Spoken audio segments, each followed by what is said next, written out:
Shalom. Today is January 16th and we're in day 468 of the war.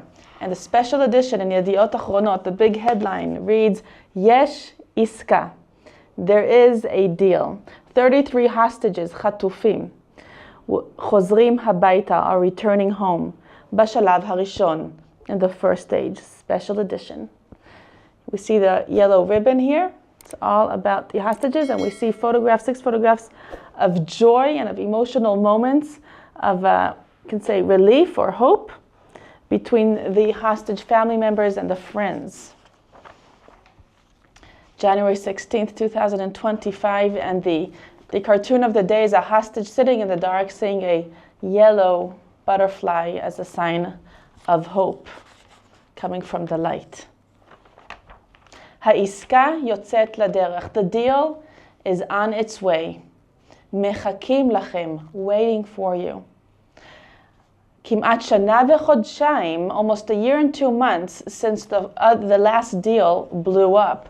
Now Israel and Hamas are coming into agreement to release the hostages in exchange for Palestinian prisoners. So let's read a little bit about the steps, about the stages of this deal. We have here 3 different stages. Hashalav harishon, the first stage. Shichrur hachatufim, the release of the hostages.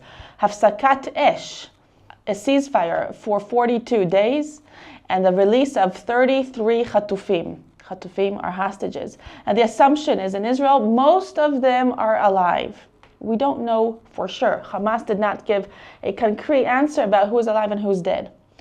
Around 3 hostages will be released within every 7 days, and that's called a pe'ima. Pe'ima is the word beat. So the stage is divided into beats. With every 7 days, 3 hostages will be released.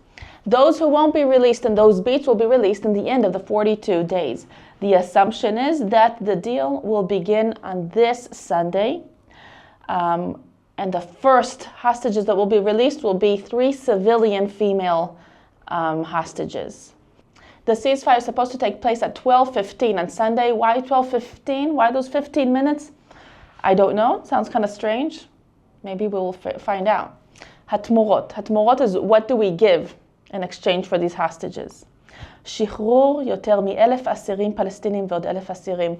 The release of about 2,000 prisoners, Palestinian prisoners. Some of them, or many of them, have blood on their hands.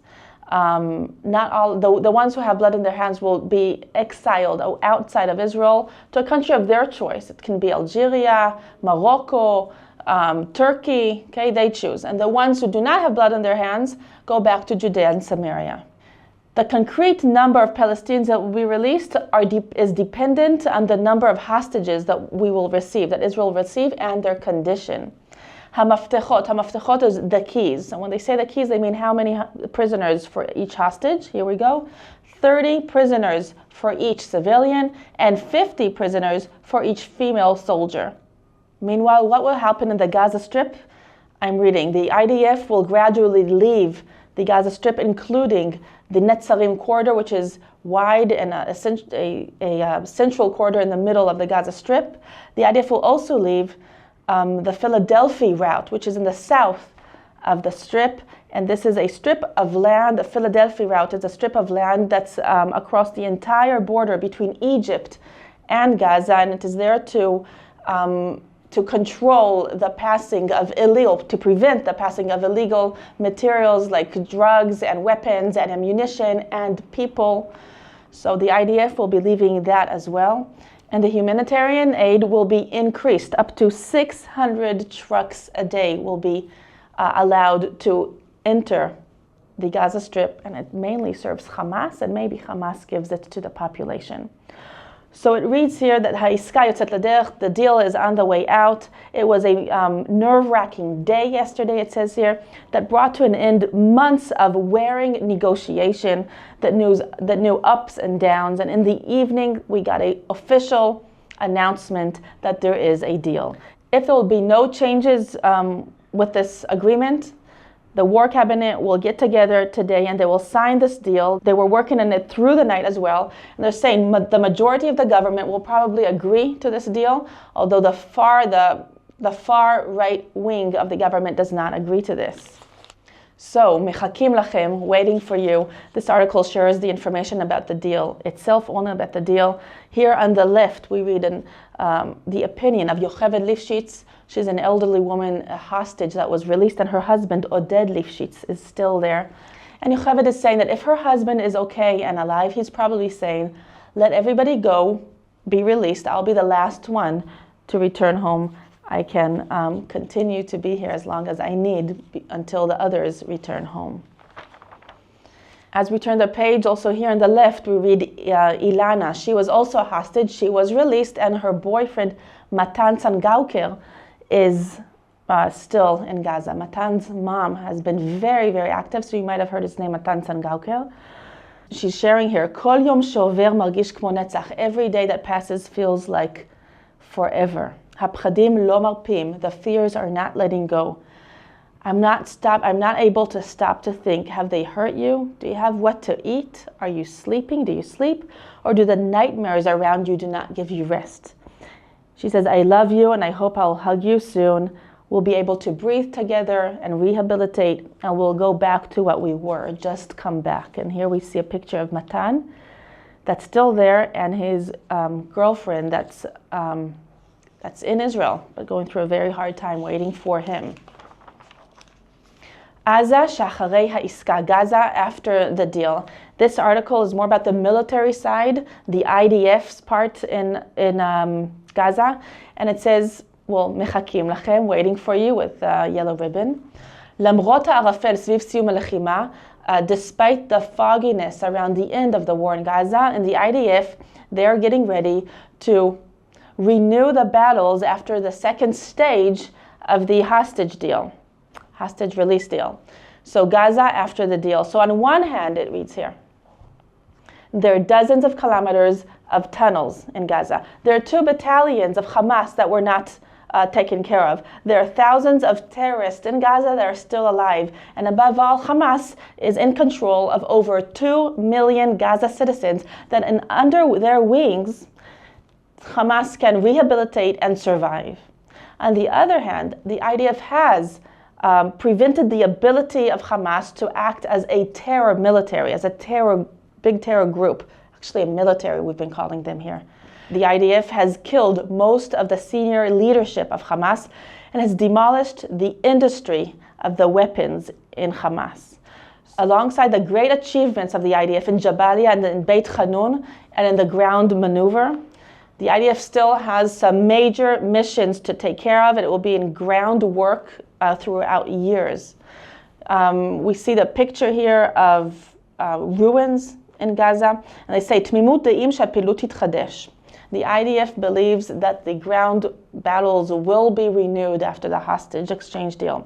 1 to 2 kilometers in average will be the buffer zone within the Gaza Strip. Okay, this is the buffer zone to protect Israel, where Israel can be in control of, to keep Hamas away from the border, to prevent any other October 7th incident. In this photograph, we see the city Gaza, which is in the north part of the Gaza Strip, and it says 100,000 citizens stayed in the Gaza city in the north of the Strip, and under their wings, Hamas is showing recuperation or rehabilitation signs. The last paragraph of this article is key because they're asking here, the question is the price that it will take for the IDF to completely demolish Hamas, because after almost a year and a half, Hamas is still in control, governance-wise, in control of the Gaza Strip and of the Gaza citizens. And they're speaking here about just the price that the IDF has paid already and the financial price that Israel is paying as we're in this war in Gaza that does not look close to ending. If you're already doing a deal with the devil, do it on all the 98 hostages. This article is highlighting the opinion of the parents of the hostages that are not included in this first stage of 33 hostages. There's still many more hostages that will be left behind, and we just can only hope that the deal will continue with Hamas and will come to a complete release of all the hostages. So they do not have a lot of hope. They're saying, please do it on all the 98 hostages if you're doing a deal with the devil. And to the last article, b'merchak negia, within a hand reach. It says that the families of the hostages, the family members of these hostages that are supposed to be released within the first stage, they can barely count the minutes to the deal, but they're also afraid. They're saying we were supposed to get Doron in this case, and then everything blew up, and they're referring to the other deals that were very close to coming true, and they blew up. So they're very, very concerned. On the other hand, they're like counting the minutes until they are released. Wow, yeah, the father here of Doron says, I can't wait for her to come back. And the daughter-in-law of Gadi, she says, nobody will leave captivity from Gaza in a good state. And Shlomo's daughter here in Israel, she says, I feel completely helpless. Until the deal doesn't actually happen, we're waiting until Grandpa, 86 years old, comes back. So they're very, very cautious, together with the hope that the hostages and their loved ones will be coming home. Thank you for your prayers for Israel in this very, very difficult time. Thank you for your support and support of All Israel News. If you like this video, please like it and follow us on our social media. For more content, go to allisrael.com. This is Rotem again for All Israel News.